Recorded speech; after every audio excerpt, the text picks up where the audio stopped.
Bonjour et bienvenue à Quoi de neuf Montréal. Aujourd'hui, pour la capsule, on a décidé de venir au Jardin botanique de Montréal. Présentement, on est à l'intérieur de la balade qui est le petit train qui fait le tour complet du Jardin botanique. Donc, pour la capsule d'aujourd'hui, on a pensé vous parler de l'historique du Jardin botanique et aussi des activités qu'on peut y faire. Alors, pour le côté historique, j'ai mon compagnon ici qui s'appelle Nicolas qui va pouvoir répondre à quelques-unes des questions que j'imagine pas mal de citoyens de Montréal doivent se poser sur l'origine du Jardin botanique. Salut Nicolas. Bonjour, Marc. Alors Nicolas, par qui a été fondé le Jardin botanique? C'est le frère Marie-Victorin. Par le frère Marie-Victorin. Ah d'accord, et puis qu'est-ce qu'il faisait lui dans sa vie? En quelle année il est né? Le frère Marie-Victorin, il est né en 1985. En quelle année a été fondé le Jardin botanique? Le jardin botanique a été fondé en 1985. Le Jardin botanique de Montréal a été fondé par le frère Marie-Victorin, né du nom de Conrad Kirouac. Ouais, c'est un nom quand même assez bizarre, mais dans ces années-là, c'était pas mal normal. Alors, il a été fondé en 1920 parce que Conrad Kirouac, Marie-Victorin, c'était un grand fervent de la botanique. Pendant plusieurs années de sa vie, il a étudié et puis il a enseigné aussi.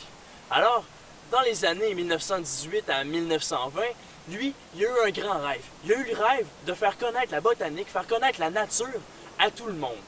C'est alors qu'il a décidé de fonder le Jardin botanique de Montréal, qui est devenu un des plus grands jardins au monde entier.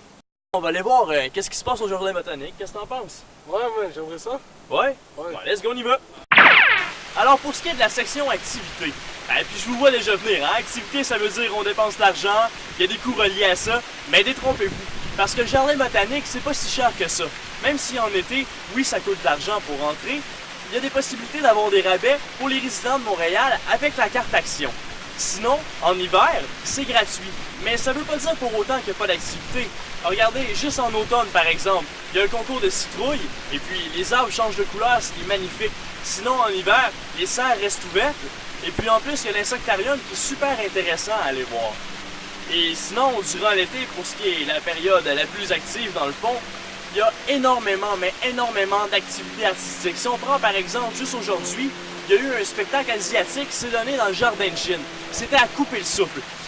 Sérieusement, le jardin botanique, c'est une activité aussi intéressante pour les plus petits que pour les plus vieux.